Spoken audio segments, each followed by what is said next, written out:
Certeza uma igreja que ora e clama ao Senhor de joelhos é uma igreja que tem despertado. Essa é a vontade de Deus para nós nesse tempo aqui, que a gente saia daqui realmente com uma nova direção e com um despertar dentro do Evangelho. E passou rápido, não passou, gente? Muito rápido. É muito rápido. São 4 dias que quem não aproveita com toda a intensidade, quando chega hoje, fica assim: que pena. Eu queria ter voltado, eu queria voltar lá atrás para aproveitar mais. Eu queria fazer mais amigos, eu queria construir novas amizades. Mas ainda dá tempo. Ainda tem hoje. Ainda tem hoje à noite. Ainda tem um momento depois do culto. Nós vamos ainda jogar, vamos ainda conversar, ainda vamos lanchar depois do culto. Então ainda dá tempo, ainda tem amanhã, ainda tem depois de amanhã, ainda tem sexta, ainda tem sábado, ainda tem domingo. Nós ainda vamos conviver juntos por muito tempo, até o dia que Cristo vier nos buscar. Tem um pós-acampus também no sábado, né? Pós-acampus depois do culto, sábado, vai ser bênção. Sempre é bênção, é sempre uma festa servir a Deus. E nessa noite, eu esperei todos os homens que Deus levantou para poder estar falando, homens e mulheres, para poder estar falando aqui nesse altar, para poder pregar o Evangelho para nós. Eu esperei para ver quais as palavras que Deus daria para esses homens e para essas mulheres. E o que eu quero falar com vocês, eu só pude montar hoje. Eu queria que vocês abrissem a Bíblia em Romanos, capítulo 13.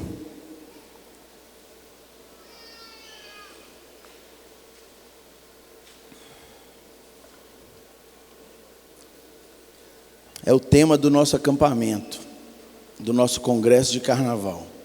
Romanos, capítulo 13, do verso 11 em diante.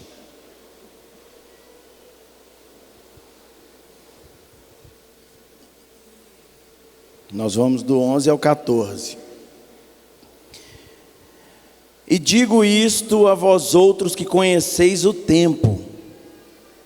Já é hora de vos despertardes do sono, porque a nossa salvação está agora mais perto do que quando no princípio cremos. Vai alta a noite e vem chegando o dia. Deixemos, pois, as obras das trevas e revistamo-nos das armas da luz. Andemos dignamente como em pleno dia, não em orgias e bebedices, não em impudicícias e dissoluções, não em contendas e ciúmes, mas revesti-vos do Senhor Jesus Cristo, e nada disponhais para a carne no tocante às suas concupiscências. Esses versos que nós acabamos de ler aqui, eles apontam para a segunda vinda de Cristo. Eles apontam para a volta de Jesus, que é esse dia que eu sempre cito, é o dia que eu tenho clamado a Deus para que acontecesse logo, que é a volta de Jesus. É algo que nos une como cristãos e eu costumo falar isso. Apesar de divergências que acontecem em formas litúrgicas de culto, ceia, batismo, placa denominacional, a gente acredita em comum que Jesus Cristo, Ele veio, morreu pelo pecador, morreu para nos salvar, e aí pela graça de Cristo, mediante a fé nele, nós somos salvos. Então esse texto, ele aponta para esse dia, ele aponta para o dia que nós vamos subir com Cristo, é o grande dia, e te chama para despertar, me chama para despertar. Quando eu orei pelo tema do nosso congresso, eu procurei um verso. E lá na sala da juventude, a gente pesquisando, eu pergunto sempre para os outros pastores, para os líderes de ministérios que estão ali, eu falo: mano, e aí, o que vocês acham?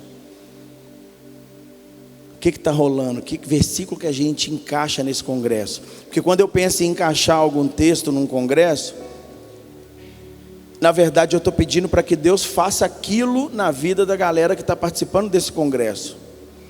Que esse texto represente aquilo que Deus vai fazer no nosso meio, aquilo que Deus já fez no nosso meio nesse congresso. E veio esse texto na minha cabeça. Veio esse texto lá na sala. Na verdade, eu coloquei acho que uns 3 textos. E aí a gente ficou debatendo, ficamos discutindo. E escolhemos esse. No verso 11, a gente já tem um apelo maravilhoso aqui. Nesse primeiro verso que nós lemos. Já é hora de vos despertardes do sono. Acorda. Awake. Desperta. É um aviso para a gente. Olha, vamos despertar, gente. E esse motivo ele é claro. Na continuação desse verso, eles mostram, o apóstolo Paulo ele mostra por que o motivo é claro. Por que a gente tem que despertar? A nossa salvação hoje, ela já está mais perto do que o dia que nós cremos. Vocês jovens que aceitaram a Cristo aqui, que vieram no altar todos esses dias se rendendo a Jesus, deve ter sido mais de 30 jovens que vieram aceitar Jesus. Sem contar as reconciliações, concertos que aconteceram aqui nesses dias. Hoje, você já está mais perto desse dia do que ontem. Hoje eu já estou mais perto desse dia do que quando eu reconheci o perdão de Cristo, quando eu reconheci a libertação, quando eu reconheci a salvação que eu recebi em Cristo Jesus. Hoje eu estou muito mais perto. No verso 12, que é o próximo verso, já tem uma esperança graciosa, uma bondade nessa esperança de Deus para nós. E o apóstolo Paulo diz assim: vai alta a noite e vem chegando o dia. Esse dia já está se aproximando. E aí segue de um conselho. O conselho é: deixemos pois as obras das trevas. Vamos deixar essas obras que nos tornam cegos. Vamos deixar essas obras que nos geram morte. Vamos deixar essas obras que nos levam para um caminho de perdição, que nos levam para um caminho de sofrimento. Eu vi acontecendo isso aqui esses dias. Aí continua assim: e revistamo-nos das armas da luz, andemos dignamente como em pleno dia. O camarada, quando tem uma mente voltada para fazer algo de errado, ele escolhe a noite. Eu, pelo menos na época que eu saía, que eu queria bagunçar, eu não gostava de sair de dia. Eu não fazia minhas bagunças, minhas festas, as minhas viagens, meus negócios na rua, nunca era de dia. Eu não ia na boca de fumo comprar droga de dia. Era tudo de noite. Era tudo quando já tinha trevas, quando a visão já não era mais privilegiada. A gente começa, enquanto cristão, a caminhar como quem caminha de dia. De dia você tem objetivo de vida. De dia você está estudando, você está trabalhando, você está produzindo, você está construindo alguma coisa. De dia você não está de auê, você não está de bobeira andando para qualquer lado e fazendo coisas erradas de dia. O apóstolo Paulo está falando: vamos caminhar como quem anda durante o dia, como quem caminha em pleno dia. E chama atenção também para a gente pensar que hoje nós devemos caminhar como se a gente estivesse naquele dia. Nós temos que caminhar hoje como se fosse esse grande dia do juízo final, porque lá não vai adiantar eu me fazer de santinho. Não adianta eu e você, não adianta a gente chegar lá nesse dia e lá querer caminhar como se eu tivesse uma vida caminhando de dia, uma vida caminhando dentro do propósito de Deus. Não adianta eu esperar aquele dia, é hoje. Não é amanhã, é hoje. Não foi ontem, é hoje. É hoje que nós vamos caminhar dessa maneira que Cristo quer que a gente caminhe. E aí ele complementa assim: nós não vamos andar em orgias. Orgias, sinônimo de festa. Nós não vamos andar como quem não se preocupa com o que é certo e o que é errado. A minha vida não é uma bagunça.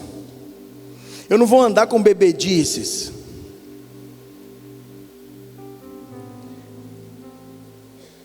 E sempre se cria, quando eu falo em bebedices, em bebida alcoólica, sempre se cria uma discussão teológica. E eu até sei que alguns jovens me procurarão hoje depois do culto para perguntar: mas pastor, sempre perguntam. Eu entendo quando gera dúvida. O que eu não entendo é quando questiona. Porque não tem bebedice. O diabo não precisa que a gente tome uma garrafa de vodka como eu tomava por noite. Ele não precisa que eu chegue hoje e vire uma garrafa de vodka no gargalo aqui. Ele quer que você tome o primeiro copo. Ele quer que você ceda ao primeiro copo. Eu vou botar um copo só e vou tomar. É garantido, gente, que o corpo humano ele se adapta a qualquer tipo de substância, qualquer tipo de ambiente. Se você começa a tomar um remédio, chega um tempo esse remédio começa a diminuir os efeitos do seu corpo. O álcool é uma substância diferente sendo jogada dentro do corpo. É lógico que vai aumentar a sua necessidade e a sua resistência.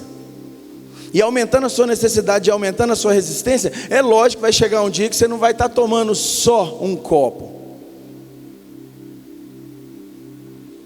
E como que pode, mesmo eu querendo tomar um copo, eu dividir do mesmo princípio destrutivo satânico que coloca essa bebida nos lugares para destruir famílias, para poder levar as pessoas a fazerem coisas e saírem da razão, e eu vou compartilhar desse mesmo tonel e desse mesmo copo?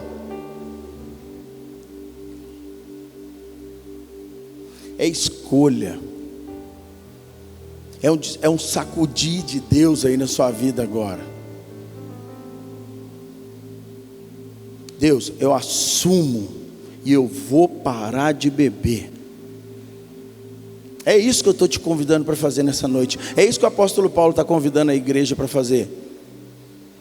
Chega de bebedice. Vamos acabar com essa farra de bebida no nosso meio, igreja. Não em impudicícias. Sabe o que é impudicícias? Adultério, relações sexuais fora do casamento, pornografia. O que tem destruído, eu não vou nem falar a juventude hoje. Pornografia tem destruído a humanidade. Não tem idade mais. Pornografia agora está arrebentando. E como eu sempre digo, através da pornografia começa a vir vários problemas. Normalmente o cara não vai para a cama com uma mulher que ele encontra quando ele é casado. Normalmente a conversa começa no WhatsApp, no Instagram, inbox. Normalmente ele já estava assistindo alguns vídeos pornográficos e ele já estava totalmente predisposto para poder o diabo criar uma situação e ele, plau. E o apóstolo Paulo continua: dissoluções, libertinagem, orgias, desaforo, fins de relacionamentos, brigas, não em contendas, discussões, ciúmes é quando a pessoa está punindo a outra, e aí ela mascara aquilo como se fosse zelo. É um excesso, é um peso excessivo em cima da namorada, em cima do namorado, mascarado com amor. Não vivamos com ciúmes.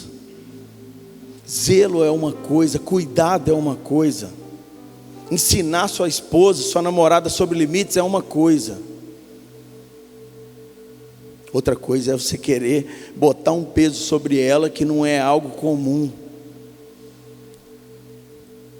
E o conselho aqui, ele é bem objetivo, é bem direcionado para nós. Não tem como não entender isso. No verso 14 já tem uma provisão completa de Deus. É a continuação, porque a gente entende a partir desse verso 14 o que a gente tem que fazer e como que a gente tem que viver. Mas revesti-vos do Senhor Jesus Cristo e nada disponhais para a carne no tocante às suas concupiscências. Se eu vou me revestir de Jesus Cristo, se eu vou me revestir do Espírito Santo, não é a minha vontade. Significa levar uma vida pelo Espírito Santo, significa levar uma vida por Cristo. Será que a gente tem levado uma vida para servir a Cristo e para fazer a vontade dEle e para viver da maneira que Ele viveria aqui, se Ele estivesse aqui nos dias de hoje?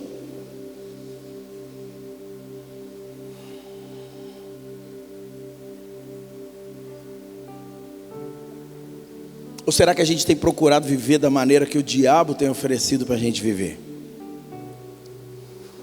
Porque o diabo, ele não quer que a gente enxergue Jesus como um Deus vivo. O diabo não quer que você enxergue Jesus como vivo.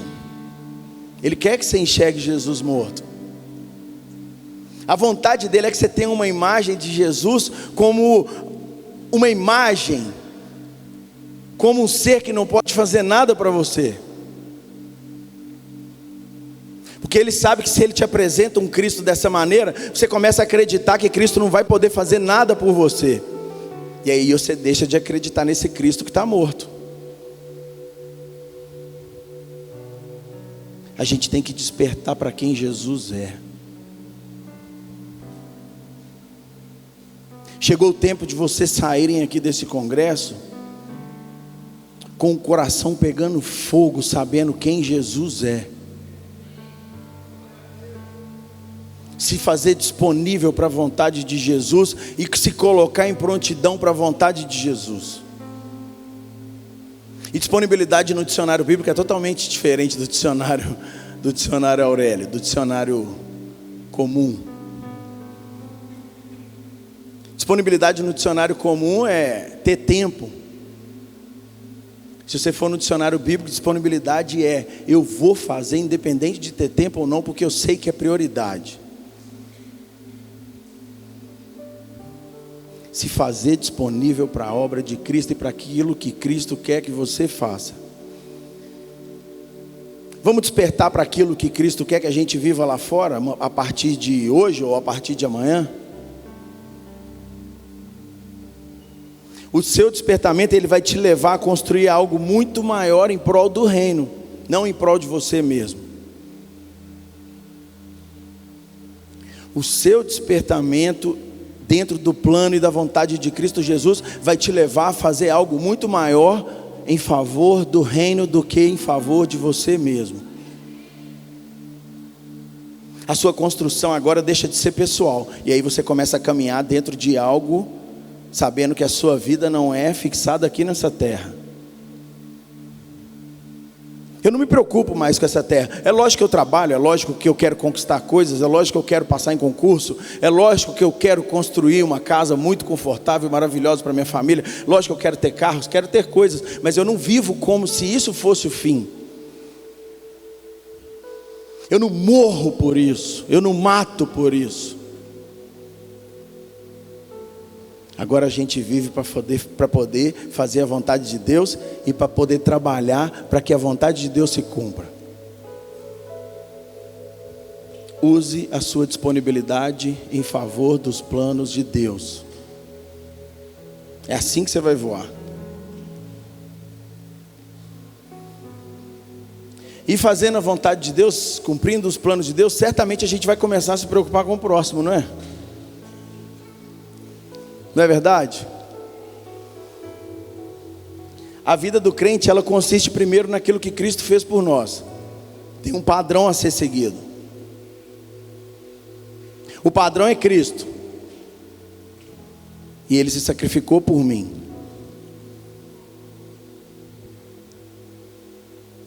Amor fraternal. Já viu quando os outros mandam assim, um abraço fraternal, com amor fraternal? Talvez essas pessoas nem saibam o significado dessa palavra fraternal. O amor fraternal significa eu fazer algo pelo meu próximo que talvez eu não faça nem por mim mesmo. É eu agir de uma maneira com o meu próximo que talvez eu não venha agir nem comigo mesmo. Você cuida do próximo com um cuidado que vem do céu, que foi derramado no seu coração de verdade por Deus. Você se preocupa com o próximo. Se Cristo se entregou primeiro para mim, é lógico que eu vou querer me entregar para o meu próximo.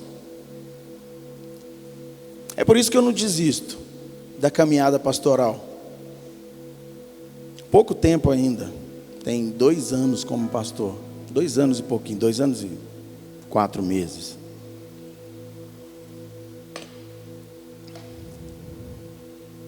Por isso que eu não quero que vocês desistam de mim. Porque a gente tem que se preocupar com o próximo. A gente tem que se preocupar se a gente feriu o próximo ou se esse próximo feriu a gente. Chegou a hora da gente correr atrás de se reconciliar. Chegou a hora de correr atrás para que relacionamentos sejam reconstruídos no nosso meio. Chegou a hora da gente dar o primeiro passo nessa direção de uma reconstrução dentro do Evangelho e dentro do cristianismo. Se você está revestido do Senhor Jesus Cristo, certamente você vai correr atrás dessa reconstrução. E nós temos trabalho quando voltar em BH, não temos? Ou quando voltar para Juiz de Fora, ou para Ipatinga. Nós temos trabalho. Nós temos que reconstruir muitos relacionamentos. Nós temos muito perdão para liberar, muito perdão para ter liberado. Compaixão. Jesus, ele traz essa visão exatamente para te lembrar que ao sair daqui, ele fez isso por você primeiro. Ele te tratou dessa maneira primeiro. Ele quer que você sirva ele de uma maneira excelente, com entrega.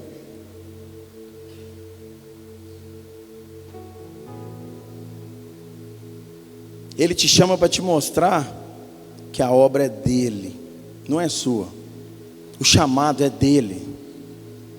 Não foi você que se colocou aqui nesse lugar, não foi você que se colocou lá na sua igreja plantado. O chamado é dele, ele te tocou. É lógico que nós não vamos deixar o nosso amor se esfriar pelo próximo. O meu amor não vai se esfriar pelo próximo. Eu não vou virar um camarada que sou bom em debater com palavras, que vai ganhar as brigas, que ganha todas as brigas, mas que perde o amigo. Você vai sair daqui sabendo disso. Você não veio aqui para aprender a se tornar um bom debatedor de palavras, mas você sai daqui sabendo que você prefere perder a briga, mas ganhar um irmão. Você prefere perder o debate e ganhar um irmão, ganhar um amigo. E assim a gente vai tornando menos indiferente. Assim a minha indiferença ela vai diminuindo.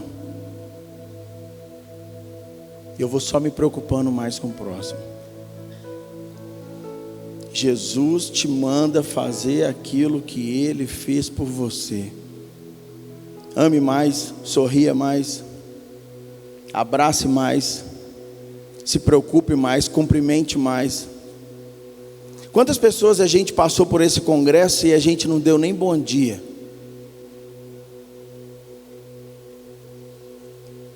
Será que a gente se preocupou com o coleguinha que estava sentado talvez comendo sozinho numa mesa? Será que a gente se preocupou com o coleguinha que não tinha talvez um refrigerante na mesa para tomar.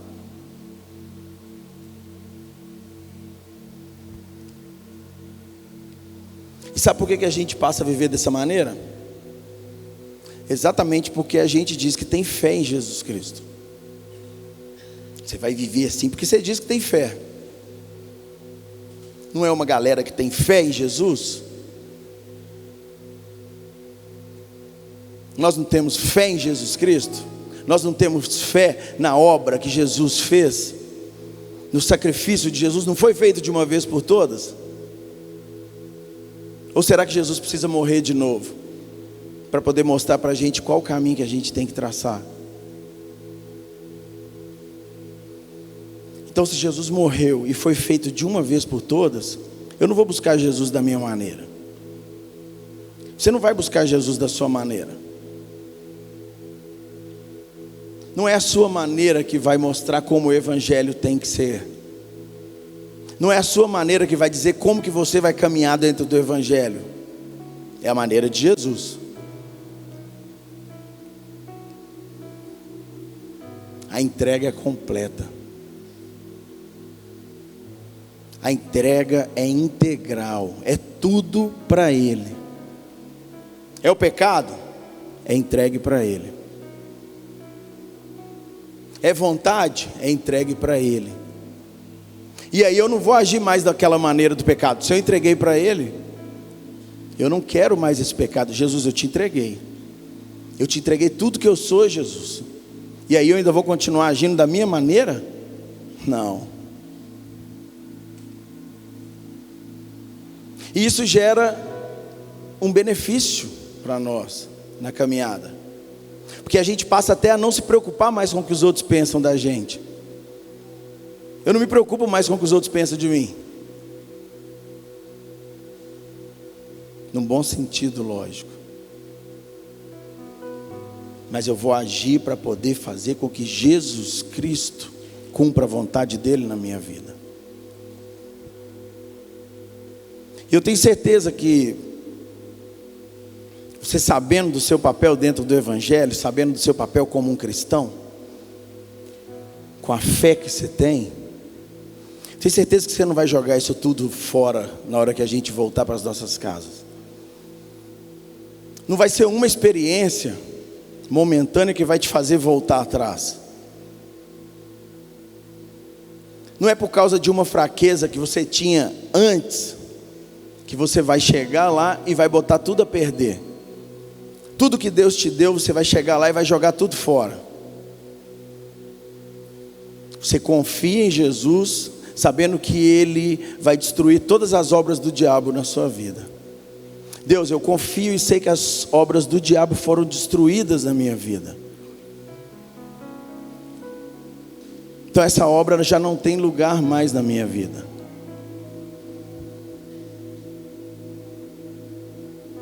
Jesus, Ele destrói essas obras. E uma coisa, quando é destruída, não tem como ser reconstruída. Ele não quebra as obras do diabo, Ele destrói.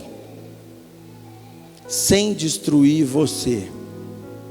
Para que Ele possa destruir todo o mal, sem te afetar negativamente. E assim a gente continua numa corrida.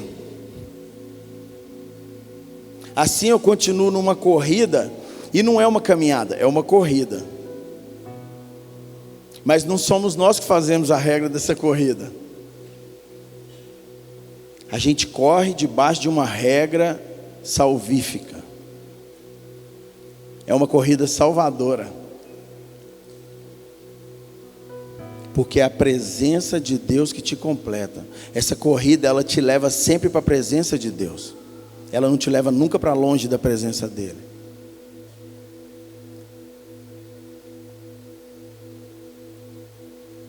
Essa corrida, ela gera intimidade. E para gerar intimidade é preciso a gente estudar a Bíblia. É preciso que a Bíblia, ela seja o centro do que vai me levar a Deus.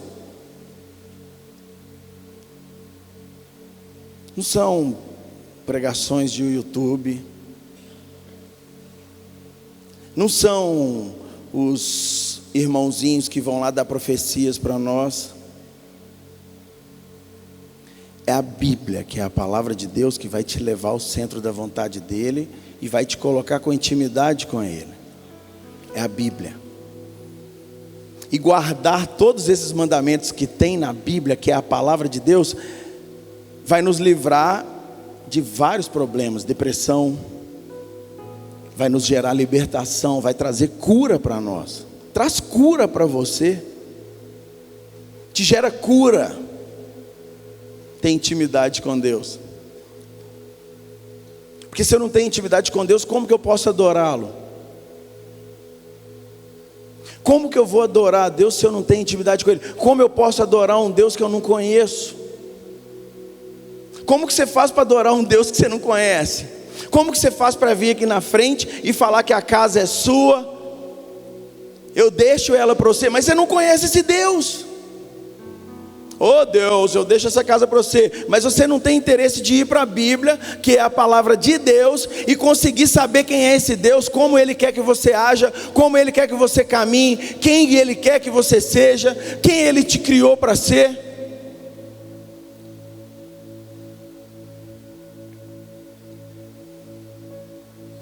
Não tem como a gente adorar quem a gente não conhece. Não tem como eu dar lugar para quem eu não conheço. O jovem, principalmente o jovem, a gente tem que guardar puro o nosso caminho, e é em Cristo Jesus. Porque o jovem que conhece a palavra, ele se torna menos burro.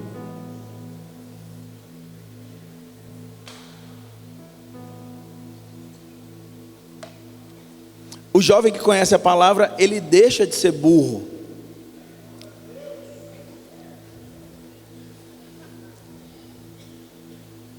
O cristianismo, ele te trata com transformação. Então o que a gente faz quando Ele vem? O que a gente faz quando realmente Jesus Cristo se manifesta a nós?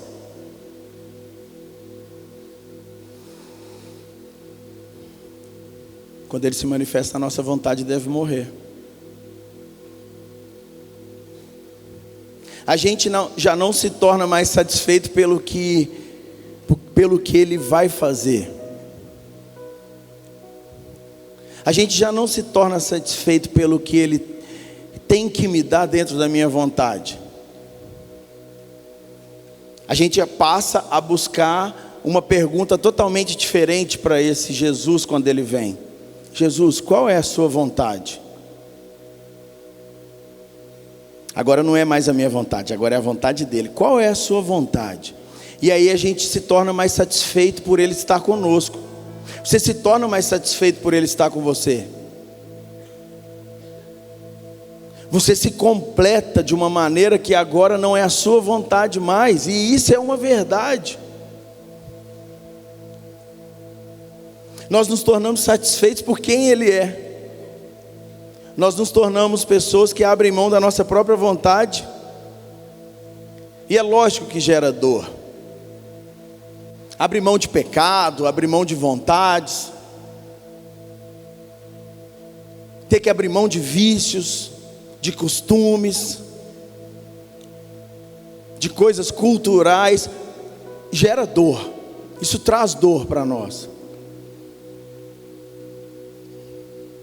Mas a gente tem consciência de que existe um alimento que vai nos alimentar de uma vez por todas.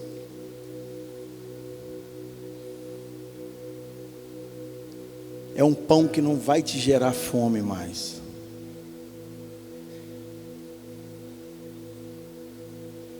E Jesus é esse pão. Vale a pena passar um tempo com Ele. Vale a pena estudar a Bíblia para que a gente tenha intimidade. A Bíblia gera intimidade com esse Deus. Essa intimidade gera fé.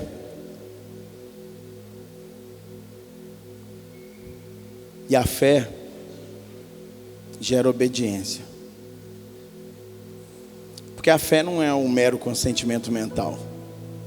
Fé é obediência. Fé, quando vocês falarem assim, eu tenho fé em Cristo Jesus, você tem que dizer assim, eu obedeço Cristo Jesus e a sua palavra. Porque a fé nos faz ser cristãos totalmente remodelados, pessoas remodeladas, transformadas pelo poder da palavra de Deus. Sair daqui do mesmo jeito? Lógico que não. Lógico que eu não vou sair daqui. A Bíblia, ela é muito realista. A Bíblia é real.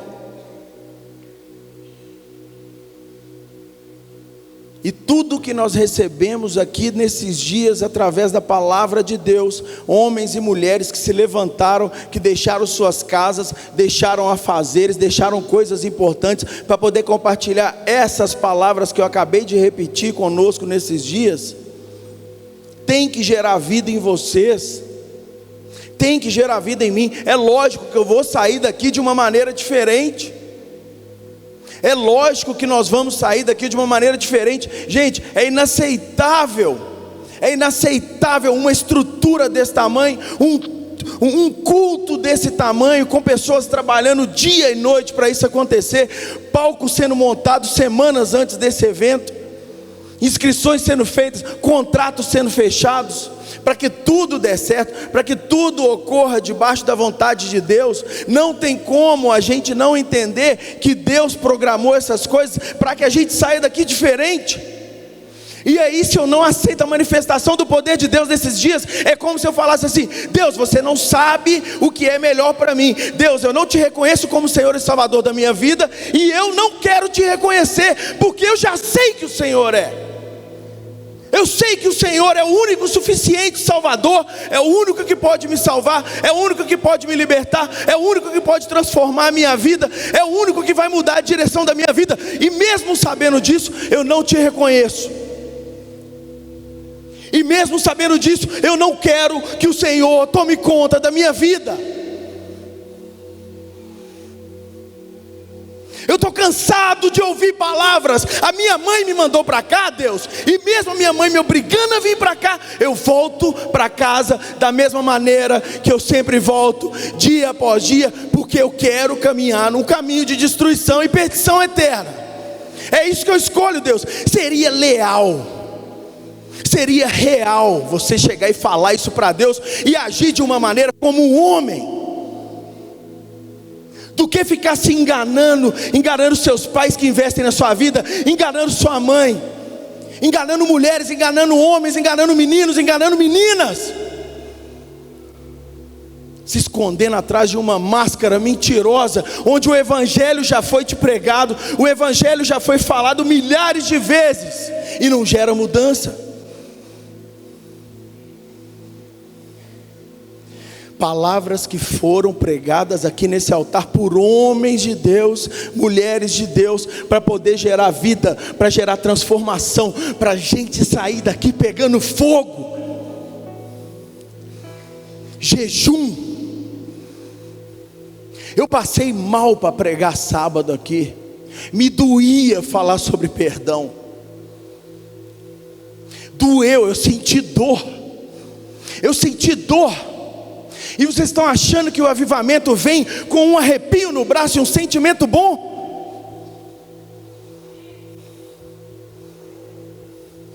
O avivamento, ele gera dor.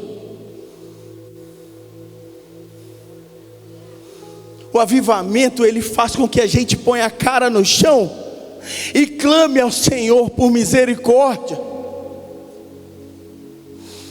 O avivamento de Deus vem no dia que a gente colocar a nossa cara no pó e falar assim: Senhor, eu não sei agir da maneira correta, e eu estou agindo da minha maneira, e eu não sei o que fazer, mas eu vou abrir a Bíblia, Senhor. Eu vou abrir a Bíblia, Jesus. Eu vou tomar vergonha na cara, Jesus. Eu vou abrir a Bíblia e eu quero saber qual direção o Senhor tem para mim. Eu não preciso, eu vou à igreja para ter comunhão, eu não preciso das palavras que o pastor dá, ali gera comunhão, ali me gera direção, mas eu não preciso, porque eu tenho um relacionamento com o Senhor Jesus, eu tenho intimidade, eu leio a Bíblia.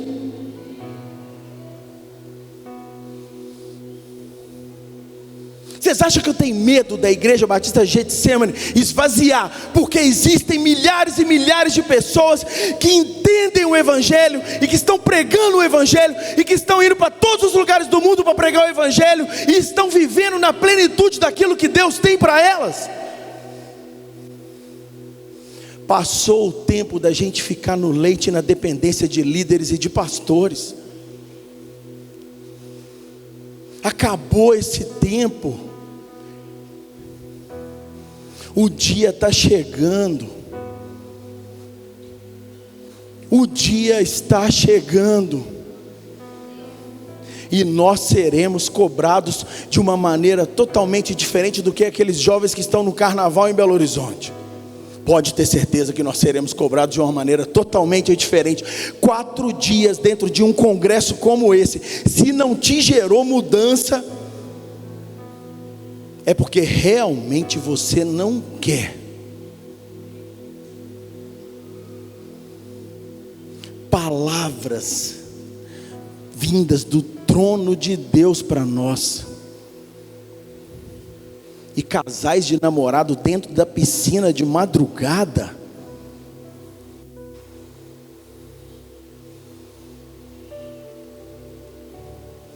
É muito desleixo com aquilo que está sendo falado aqui nesse altar dia após dia. É muito desleixo com a presença do Senhor nesse lugar.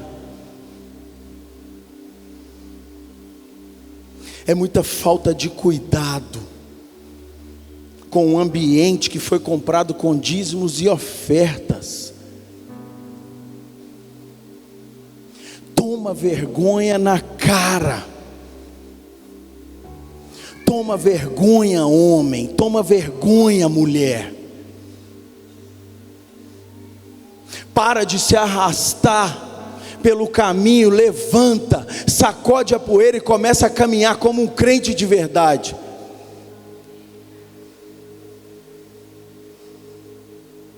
Eu vou passar. Vai ter o dia que eu vou passar.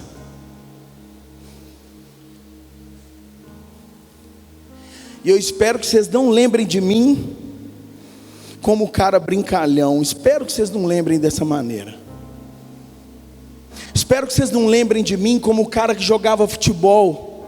Mal, mas jogava. Mas eu espero que vocês lembrem de mim como um homem que se levanta para falar a verdade. Verdade bíblica. Palavra de Deus. Eu nunca subi nesse altar para falar o que eu queria, mas para poder expor a palavra de Deus. É o que eu fiz agora. Eu anotei todas as pregações que foram faladas aqui, e o que eu fiz aqui foi só isso. Eu simplesmente citei o que eu anotei nesses dias. Tenho certeza que muitos aí também têm essas anotações. Muitos no meio do que eu estava falando aqui, eu pude ver no rosto, já tinham descoberto o que estava rolando. Porque ficaram aqui como se fosse uma esponja, absorvendo tudo que estava sendo falado nesses dias. Deixando cair no coração e gerando mudança.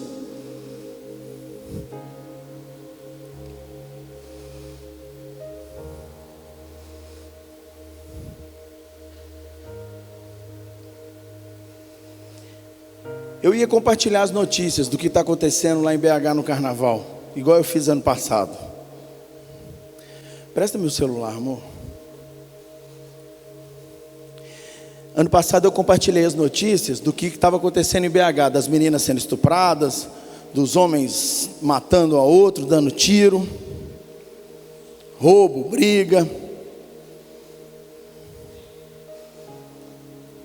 Que tanto de desgraça que aconteceu por causa de uma festa da carne. Eu ia compartilhar um tanto de coisa aqui, mas eu não quero por causa do tempo. Mas eu não vou mostrar mais não, deixa. Eu vou compartilhar com vocês a respeito de um grupo de jovens que receberam as mesmas palavras que nós recebemos nesses dias, mas que têm se despertado, que têm se levantado e falado assim: chegou minha hora, chegou minha vez de fazer a diferença. E eu não estou falando que você não pode vir para um congresso de carnaval, legal, maravilhoso, mas será que a gente vai ficar esperando sempre um congresso de carnaval para reativar a chama que a gente tem que ter, para reativar a ligação que a gente tem com Jesus Cristo? Será que você vai mesmo? É uma pergunta que eu te faço. Será que você vai esperar ainda o Ignis no meio do ano para você falar assim: reativei, agora eu sou crente de novo?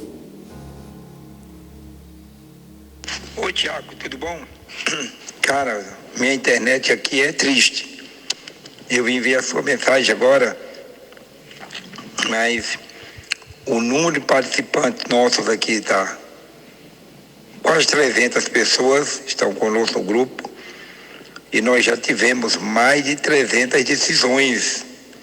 Exatamente, está dobrando o número de pessoas, está dobrando o número de decisões bem direta, bem consciente dentro do que a gente faz aqui nos aconselhamentos. Pessoas que não é só abordada na rua, é sentada, é aconselhada dentro da igreja. E mais de 300 decisões já aconteceu aqui, cara. Ora com o povo aí e compartilha aqui tudo isso. Estamos juntos. Vocês estão juntos conosco aqui. Você viu aí o nosso desfile como tem sido. É um mover de Deus muito grande. Cada vez que a gente ajoelha na rua para orar na hora que vai sair no desfile, é um mover de Deus, e a pessoa chora e é um quebrantamento muito grande. Um abraço.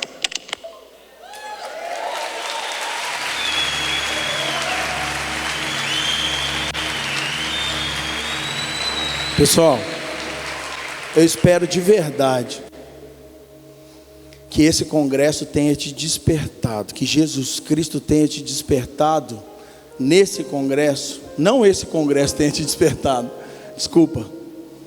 Eu espero que Jesus Cristo tenha te despertado dentro desse congresso e através das palavras que foram ministradas aqui. Espero, de uma vez por todas. Quem me gravou esse áudio foi o tio Pedro da Jocum, que faz trabalhos na Guaicurus, que faz trabalhos com moradores de rua, com prostitutas. Não foi à toa que Deus me incomodou aqui esses dias para trás, para a gente poder orar pela galera que está evangelizando. Mano, eu nem sabia, eu não tinha pensado nisso. Do nada eu estou aqui nesse culto, louvor, adoração, e eu senti assim: ore pela galera que está trabalhando para mim lá dentro dos carnavais. Falei: mano, que treta é essa? Você sentiu uma parada dessa assim? E aí nós oramos como igreja. E aí eu mandei uma mensagem para ele, falei: tio Pedro, nós oramos aqui por todo mundo que trabalhando. Eu lembrei do senhor, eu orei aqui pelo senhor. Ele falou: nós estamos aqui no meio do carnaval. E nesse dia que ele me mandou a mensagem, que foi domingo, 300 pessoas já tinham se convertido, gente. 300 pessoas. São 300 vidas que se renderam para Jesus e que vão ter a sua jornada totalmente modificada. Só que se a gente pensar só nas 300 vidas, é maravilhoso, lógico, mas você consegue pensar no o que isso vai gerar? Porque essas 300 vidas que aceitaram a Jesus e que tiveram o seu futuro totalmente modificado, vão gerar talvez 300 famílias, vão gerar 300 filhos, vão gerar mais vida dentro da família deles, vão gerar mais vida no trabalho deles, vão gerar mais vida nas universidades deles, vão gerar mais vidas em todos os lugares que eles forem. Então não são 300 vidas, é a semente. Não tem como a gente ficar parado.